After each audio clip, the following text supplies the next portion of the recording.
نحمده ونصلي ونسلم على رسوله الكريم أما بعد فأعوذ بالله من الشيطان الرجيم بسم الله الرحمن الرحيم قال الله تبارك وتعالى في القرآن المجيد وإذا سألك عبادي عني فإني قريب أجيب دعوة الداع إذا دعان فليستجيبوا لي صدق الله مولانا العظيم مولاي صل وسلم دائما أبدا على حبيبك خير الخلق كلهم اللہ تبارک و تعالیٰ کا بے پناہ لطف و کرم اور احسان عظیم ہے کہ جس نے ہمیں اس جمعہ مبارک کی عظیم اور بابرکت محفل میں اکٹھی ہونے کی توفیق عطا فرمائی اور سب سے بڑھ کر یہ کہ ہمیں دولت ایمان سے بہرامند فرمایا۔ آج ہمارا موضوع گفتگو جنازہ سے قبل جو ہے وہ دعائے مغفرت کرنا۔ اس موضوع کو اس لیے لیا گیا کہ ایک سوال جو ہے وہ قائم کیا گیا تھا، تو میں نے مناسب سمجھا کہ اس سوال کا جواب جو ہے وہ باقاعدہ احادیث مبارکہ کی روشنی میں جو ہے وہ بیان کیا جائے کہ قرآن و سنت میں جو ہے وہ اس کا کیا حکم ہے۔ جو آیت کریمہ میں نے آپ کے سامنے تلاوت کرنے کا شرف حاصل کی ہے سورہ بقرہ ورس 186 ہے، جس میں اللہ تبارک و تعالیٰ ارشاد فرماتا ہے کہ اے رسول صلی اللہ علیہ وسلم، جب آپ سے میرے بندے میرے متعلق سوال کریں تو آپ فرما دیں کہ بے شک میں ان کے قریب ہوں، اور دعا کرنے والا جب دعا کرتا ہے تو میں اس کی دعا کو قبول کرتا ہوں۔ دعا کے فضائل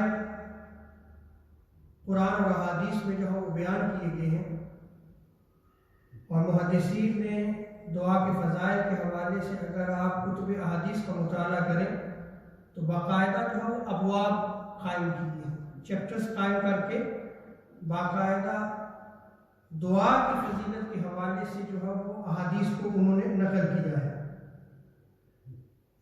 اور اسی طرح جو ہے وہ انہی ابواب میں آقا علیہ السلام نے جو دعائیں مانگی ہیں ان کا بھی بیان کیا گیا ہے۔ یہ یاد رکھنے کے مسلمانوں میں اس بات کا تو اتفاق ہے کہ دعا کرنا قرآن و سنت سے ثابت ہے، اس کا کسی کو انکار نہیں ہے، اس لیے کہ دعا مانگنے کا حکم قرآن میں بھی آیا ہے، اور دعا کے فضائل جو ہے وہ آقا علیہ السلام نے خود بیان بھی فرمائے ہیں۔ تو اگر جو ہے وہ ان کا انکار کیا جائے تو قرآن و سنت کا انکار آتا ہے، لیکن ہمارے ہاں جو ہے وہ بعض نوجوان جو ہے وہ غلط فہمی کا شکار ہیں، اسے ہم لیکن نالج بھی کہیں گے کہ اسلامک نالج نہ ہونے کی وجہ سے وہ سوالات جو ہے وہ قائم کرتے ہیں۔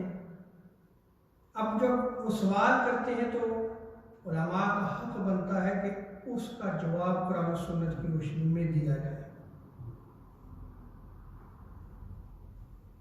اب اگر یہ ہو کہ سوال جو ہے کہ دعا سے قبل جو آپ بندہ فوت ہوتا ہے اس سے قبل جو آپ دعا مانگ رہے ہیں یہ ثابت نہیں ہے، اور آپ جو ہے وہ فضائل جو ہے وہ دعا کے بیان کرنا شروع کر دیں تو وہ آپ سے لامحالہ یہ کہیں گے ہم اس کا انکار نہیں کرتے، کیونکہ فضیلت تو موجود ہے۔ آپ نے جواب یہ دینا ہے کہ آقا علیہ السلام کی آیا یہ سنت مبارکہ ہے یا کہ نہیں ہے۔ وہ جو سوال قائم کر رہے ہیں کہ جنازہ سے پہلے دعا مانگنا، اس کا جواب جو ہے وہ حضور علیہ السلام کے امر اور قول سے جو ہے وہ آپ کو ثابت کرنا ہوگا، یہ اس کا جواب بنتا ہے۔ اب اسی طرح جو ہے نماز جنازہ کے بعد جو ہے وہ دعا مانگنا، اس پہ بھی اختلاف کیا جاتا ہے۔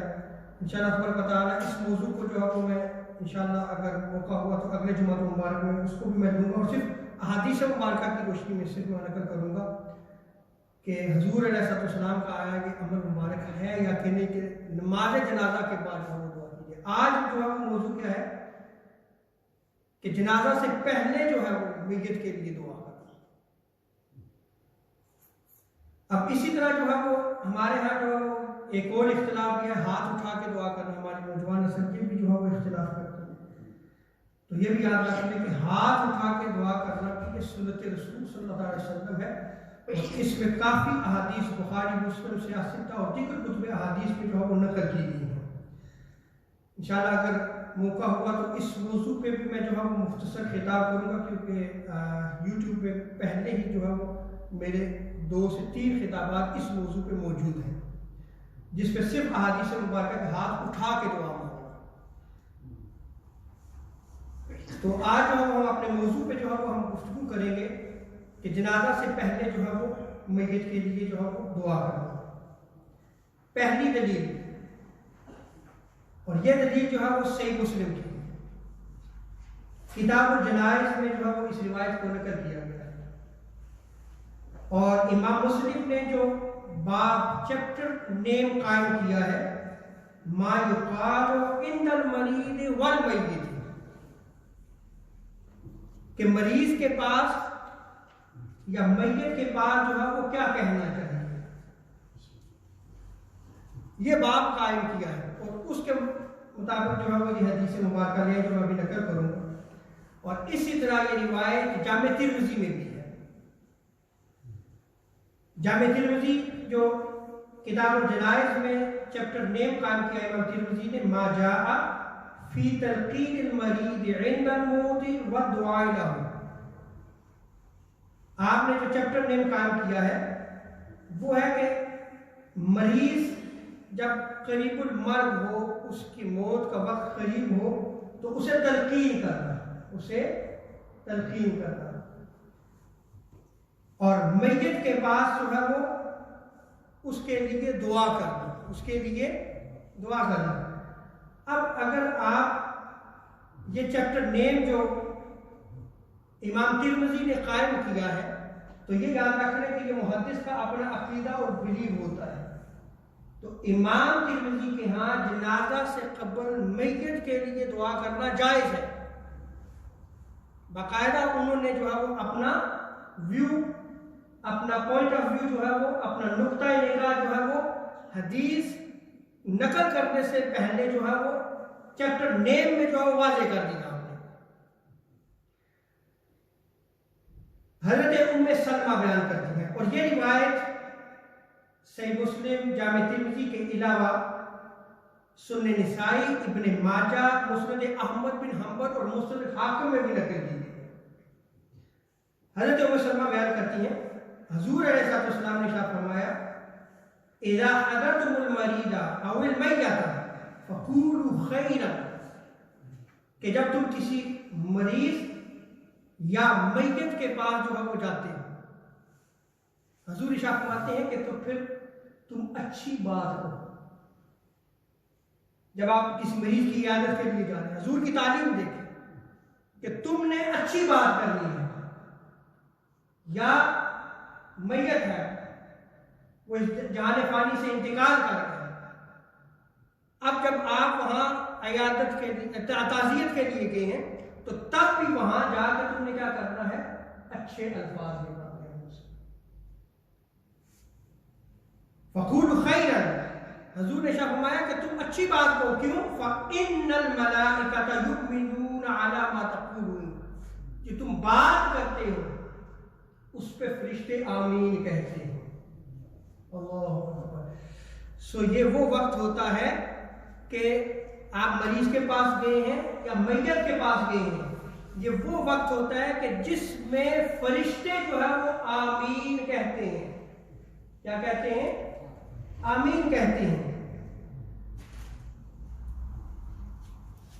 فلما مات ابو سلمہ رضی اللہ تعالی عنہ، راوی بیان کرتی ہیں کہ جب حضرت ابو سلمہ رضی اللہ تعالی عنہ کا وصال ہو گیا، اتیت النبی صلی اللہ علیہ وسلم، حضور علیہ السلام جو ہے وہ تشریف لائے۔ فقلت یا رسول اللہ، میں نے عرض کی یا رسول اللہ، ان ابا سلمہ قد مات، یا رسول اللہ تحقیق ابو سلمہ جو ہے وہ ان کا وصال ہو گیا. اب ام سلمہ ان کی زوجیت میں تھی. قال حضور علیہ السلام نے فرمایا قولی اللہم اغفر لی ولہ. حضور نے تعلیم دے دی، ان کا وصال ہو گیا ابو سلمہ کا، کہ تم اللہ سے دعا کرو کہ اے اللہ اس کی بھی بخشش و مغفرت فرما اور میری بھی بخشش و مغفرت فرما. یہ دلیل ہے کہ جنازے سے قبل دعا مانگنا حضور علیہ السلام کی تعلیم ہے، حضور علیہ السلام نے سکھایا ہے. اور آگے راوی بیان کرتے ہیں کہ حضور علیہ السلام نے مجھے ایک اور تعلیم بھی دی، وَآقِبْنِي مِنْهُ عُقْبَ حَسَنًا، اور ان کے بعد میرے لیے باری تعالیٰ اچھا شخص مقرر کر دے.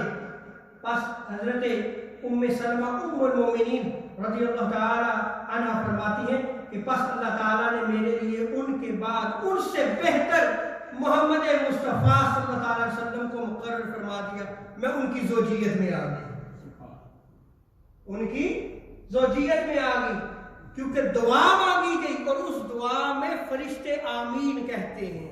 یہ وہ وقت ہوتا ہے جیسے حضور نے فرمایا کہ جب تم میت کے پاس جاؤ یا کسی مریض کی عیادت کے لیے جا رہے، یہ وہ وقت ہوتا ہے کہ جب فرشتے جو ہے وہ آمین کہتے ہیں. اس لیے تم اچھی بات کہو. تو سب سے پہلے جو ہے وہ کیا دعا مانگی گئی، یا رب تعالیٰ انہیں بھی بخش دے، میری بھی بخشش ہو. یہ پہلی دلیل ہے کہ جنازے سے قبل جو ہے وہ دعا مانگو. دوسری روایت امام بخاری کے شیخ اور استاد جن سے حدیث امام بخاری نے لی ہے، امام عبد الرزاق، انہوں نے المصنف میں اس روایت کو جو ہے وہ نقل کیا ہے. اور یہ بھی یاد رکھ لیں کہ یہ مصنف عبد الرزاق جو ہے یہ امام بخاری سے پہلے کی کتاب ہے حدیث کی، اس کا حوالہ میں دے رہا ہوں. ابو قلابہ بیان کرتے ہیں کہ حضرت ابو سلمہ کے پاس نبی پاک صلی اللہ علیہ وسلم جو ہے وہ تشریف لائے جو بیمار تھے. نبی کریم صلی اللہ علیہ وسلم داخل ہوئے تو اسی دوران جو ہے وہ ان کی جان نکل گئی. حضور جب تشریف لے کے گئے، جب داخل ہوئے تو اسی وقت جو ہے وہ آپ کی جان نکل گئی. آپ علیہ السلام نے جو ہے وہ رونے کی آواز سنی تو حضور علیہ السلام نے ارشاد فرمایا، لوگوں تم لوگ اپنے بارے میں صرف بھلائی کی دعا کرنا. حضور کا فرمان کہ یہ دعا کا وقت ہے اور بھلائی کی دعا کرنا، کیونکہ فرشتے میت کے پاس موجود ہوتے ہیں. یا راوی بیان کرتے ہیں کہ حضور علیہ السلام نے ارشاد فرمایا گھر والوں کے پاس موجود ہوتے ہیں اور وہ گھر والوں کی دعا پر آمین کہتے ہیں. یہ دوسری دلیل آ رہی ہے. حضور علیہ السلام نے ارشاد فرمایا کہ جب میت ہو جاتی ہے اور اس میت پہ جو ہے وہ تم اچھی بات کہو، اس لیے کہ اس بات پہ فرشتے جو ہے وہ آمین کر رہے ہوتے ہیں. اور یہ جو روایت میں دوسری نقل کر رہا ہوں مصنف عبد الرزاق کی، اس میں حضور علیہ السلام نے فرمایا کہ گھر والوں کی دعا پہ آمین کہتے ہیں. گھر والوں کی دعا پہ آمین کہتے ہیں. پہلی حدیث مبارکہ جو صحیح مسلم میں نقل کی تھی وہ مطلقاً تھا کہ کوئی بھی میت ہو تو تم اچھی بات کہو، اس لیے کہ فرشتے آمین کہتے ہیں. اس روایت میں کیا آیا کہ حضور علیہ السلام نے ارشاد فرمایا کہ گھر والوں کی دعا پر آمین فرشتے کہتے ہیں. اور پھر حضور علیہ السلام نے اس وقت کے دعا کی تعلیم دی کہ یہ دعا مانگو کہ اے اللہ تو اس کے گناہوں کی مغفرت فرما دے، اس کی قبر کو کشادہ کر دے. اللہم اغفر لہ ذنوبہ فافسح لہ فی قبرہ وَأَعْذِبْ نُورَهُ. اور رسول اللہ صلی اللہ علیہ وسلم فرماتے ہیں آگے دعا سکھا رہے کہ اس کے لیے اس کی قبر کو روشن کرے، اور اے اللہ ہدایت یافتہ لوگوں میں ابو سلمہ کے درجہ کو بلند فرما دے۔ حضور خود دعا کی تعلیم دے رہے ہیں یا نہیں دے رہے؟ یہ جنازے سے پہلے کی دعا ہے جو میت کے لیے دعا مانگی جا رہی ہے۔ اور آگے حضور علیہ السلام نے جو دعا کی تعلیم دی اس میں حضور علیہ السلام نے ارشاد فرمایا، اور پیچھے رہنے والوں میں ان کا اے باری تعالیٰ کارساز تو بن جا، اور تمام جہانوں کے پروردگار تو ان کی جو ہے وہ بخشش و مغفرت فرما۔ اب آپ مجھے یہ بتائیں، جنازے سے پہلے ہم اہل سنت و جماعت کے علماء، مساجد کے ائمہ دعا مانگتے ہیں یا نہیں مانگتے؟ مانگتے ہیں۔ اب وہ جو کہا جاتا ہے کہ یہ دعا ثابت نہیں ہے، یہ آج کے دور کا فتنہ ہے، حضور کی سنت کا انکار ہے، حضور کی تعلیم کا انکار ہے، لیک آف نالج ہے، یہ جہالت ہے یہ۔ اور ہمارے ہاں یہ کیا ہے کہ ہم جو ہے وہ ان کی باتوں کو سن کر جو ہے وہ متاثر ہو جاتے ہیں، اور پھر ہم یہ عمل کرنا بھی چھوڑ دیتے ہیں۔ انا للہ و انا الیہ راجعون۔ یہ تھی دوسری روایت۔ تیسری روایت اس حوالے سے میں نے آج جتنی روایات اکٹھی کی ہیں، کل قبلہ نور الدین جمیل دامت برکت العالیہ نے اصالہ ثواب کی محفل میں جب اس مسئلے کو اٹھایا تو گھر آ کے یقین جانیے کہ میں نے جو ہے وہ کتب احادیث کو کھنگالنا شروع کیا۔ میں نے ابھی 5 سے 6 کتابیں جو ہے وہ کھنگالی ہیں، مجھے یہ اتنی 5 روایات ملی ہیں، ابھی مزید کھنگالوں تو مزید روایات موجود ہوں گی، لیکن یہ 5 روایات صرف اس حوالے سے ہے کہ حضور علیہ السلام نے جو ہے وہ جنازے سے پہلے دعا مانگنا، اس کی تعلیم دی ہے میت کے لیے۔ حضور علیہ السلام نے دعا مانگی، حضور علیہ السلام نے تعلیم دی، اور آج اسی دعا کے حوالے سے جو ہے وہ ہماری نوجوان نسل جو ہے وہ اعتراض کرتی ہے کہ یہ ناجائز ہے، یہ بدعت ہے۔ انا للہ و انا الیہ راجعون۔ تیسری روایت امام طبرانی نے معجم الکبیر میں حضرت ابی ہند کے حوالے سے روایت کو نقل کیا ہے۔ حضور شاہ فرماتے کہ بے شک موت کا ڈر ہوتا ہے، موت ایک ایسی چیز ہے ہر بندہ ڈرتا ہے، اور جب تم میں سے کسی کو اپنے بھائی کی موت کی خبر ملے کہ فلاں فوت ہو گیا تو اسے کہنا چاہیے انا للہ و انا الیہ راجعون۔ یہ تعلیم حضور نے دی، اور اس کے بعد حضور علیہ السلام نے فرمایا ہاں اس کے بعد جب میں تم یہ انا للہ و انا الیہ راجعون کہہ لو تو پھر اس کے لیے دعا کرو۔ خبر ملی ہے ابھی جنازہ نہیں ہوا، اور دعا کیا کرو، اللہم الحقہ بالصالحین، اے باری تعالیٰ تو ان کو صالحین کے ساتھ ملا دے، ان کا حشر نیک کاروں کے ساتھ فرما باری تعالیٰ۔ حضور تعلیم دے رہے ہیں، اور ان کے لیے تم دعا کرو فاغفر لنا ولہ یوم الدین، اے باری تعالیٰ ہماری بھی اور اس میت کی بھی روز قیامت بخشش و مغفرت۔ حضور تو تعلیم دے رہے ہیں، کیا ہمیں اس تعلیم سے تو نہیں ہٹایا جا رہا؟ چوتھی حدیث حضرت عبداللہ ابن عباس رضی اللہ تعالیٰ عنہما اس روایت کو نقل کرتے ہیں۔ حضور شاہ فرماتے ہیں کہ بے شک موت کا ڈر ہوتا ہے، جب کو کسی کو موت کی خبر ملے تو وہ پڑھے انا للہ و انا الیہ راجعون، اور پھر جو ہے وہ کیا دعا کرے، اے اللہ اسے اپنے نیکوکار بندوں میں شامل فرما دے، اے اللہ اس کا نامہ اعمال علیین میں شامل فرما لے۔ حضور دیکھیں کیسے دعا کی تعلیم دے رہے ہیں۔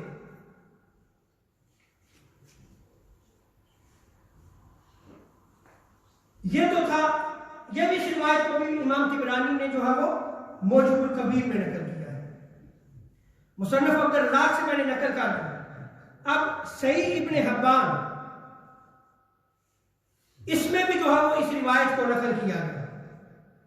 صحیح ابن حبان میں امام ابن حبان نے جو چیپٹر نیم قائم کیا ہے وہ ہے ذکر ما النبی صلی اللہ علیہ وسلم عند حضور الناس الموت، اس بات کا تذکرہ، اس بات کا ذکر کہ جب کسی شخص کی موت کا وقت قریب آتا ہے تو اس کے بارے میں نبی پاک صلی اللہ علیہ وسلم کو آگاہ کیا جاتا تھا کہ یا رسول اللہ فلاں شخص کی موت کا وقت قریب آ گیا یا فلاں شخص جو ہے وہ انتقال کر گیا، حضور کو اطلاع دی، حضور کو اطلاع دی۔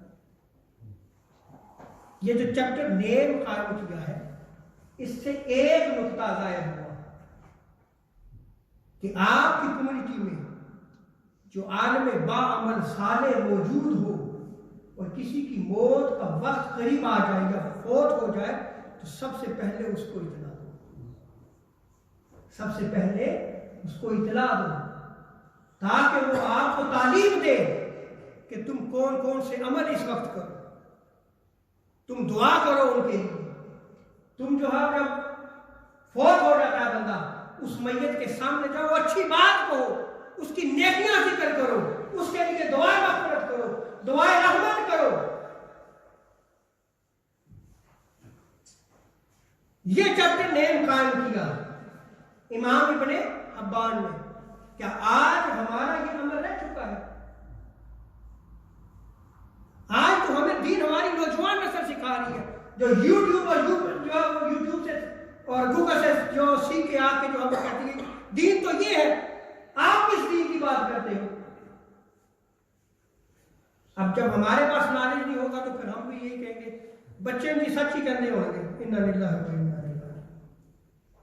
پھر آہستہ آہستہ وہ چیز ہمارے خاندانوں میں داخل ہوتی چلی جا رہی ہے، ہماری نوجوان نسل میں جو پیدا ہوتی چلی جا رہی ہے، وہ دعاؤں کے سلسلے ختم ہوتے چلے جا رہے ہیں۔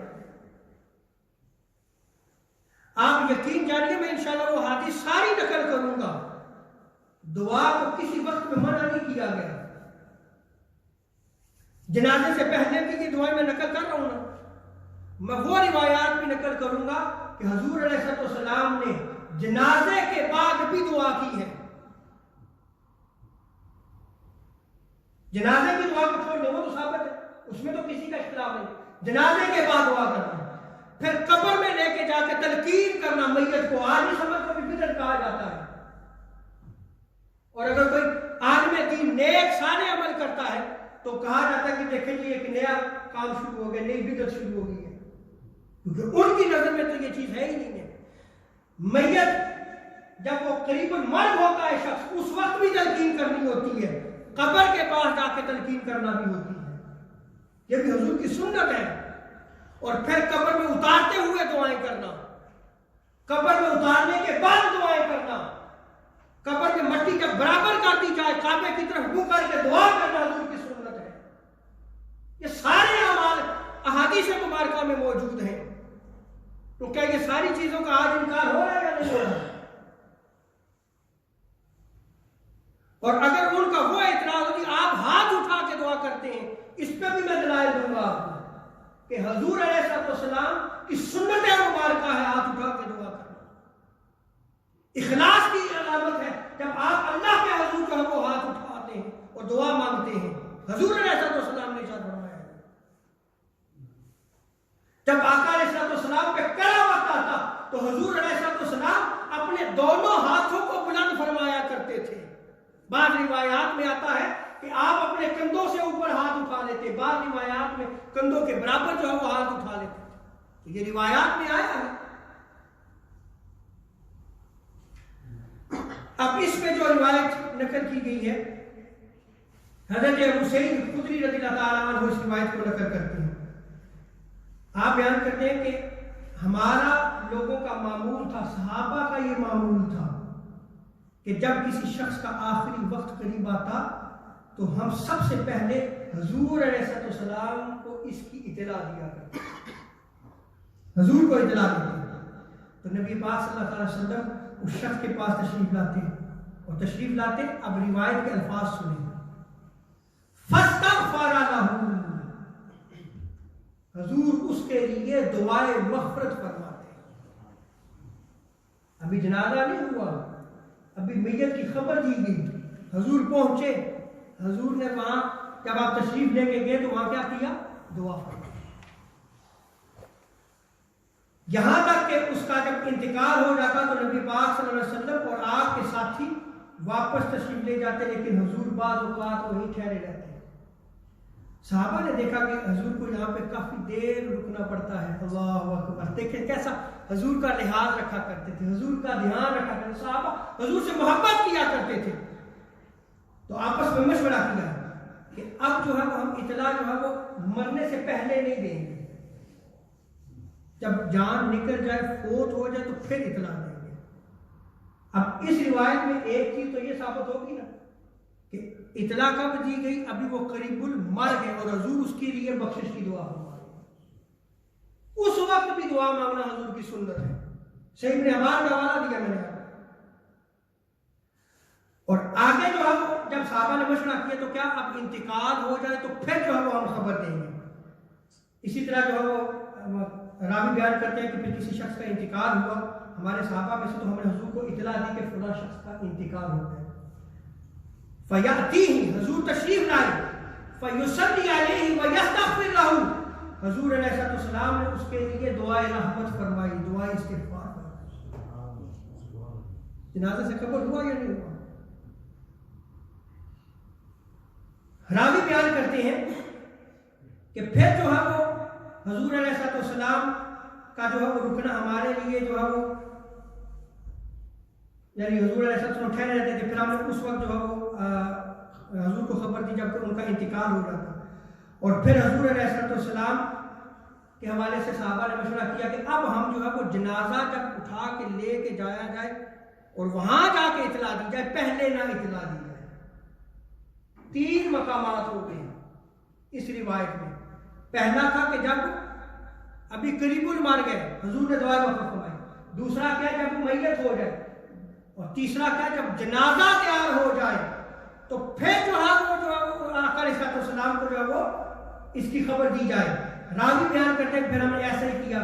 اس کے بعد ہم حضور علیہ السلام کو مترکہ شخص کے انتقال کے بعد اطلاع دیتے، نبی پاک صلی اللہ علیہ وسلم تشریف لاتے تو دعائے مغفرت فرماتے،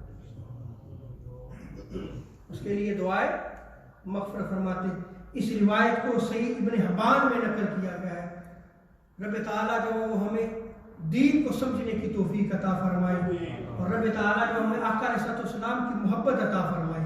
یہ 5 روایات جو میں نے آپ کے سامنے نقل کی ہیں، اس میں صرف یہ بیان اور حضور کی سنت مبارکہ ہے کہ حضور علیہ السلام نے جنازہ سے قبل جو ہے وہ دعا مانگی۔ صحیح بخاری میں ایک اور روایت بھی آتی ہے، اور مسلم میں بھی اس کو نقل کیا گیا، مناقب عمر میں جب حضرت عمر فاروق رضی اللہ تعالیٰ عنہ، جائے روایت کو دیکھیں، آپ کا جب وصال ہوا، جب آپ شہید ہوئے آپ، تو آپ کو تخت پہ لٹایا گیا۔ سیدنا مولا علی المرتضیٰ فرماتے ہیں کہ میں بھی گیا، دیکھا کہ اس تخت کے ارد گرد جو ہے وہ کیا ہجوم ہے، کیا ہے؟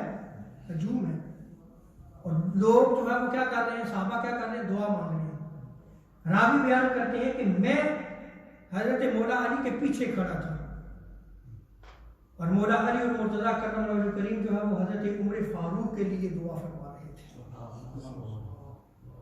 اللہ اکبر، یہ تو صحابہ کا بھی ہے۔ رب تعالیٰ ہمیں دین کو سمجھنے کی توفیق عطا فرمائے۔ اگر آپ کا کوئی سوال پھر بھی ہو تو آپ سوال قائم جو کر سکتے ہیں، انشاءاللہ جو قرآن و حدیث کی روشنی میں جو اس کا جواب دیا جائے گا۔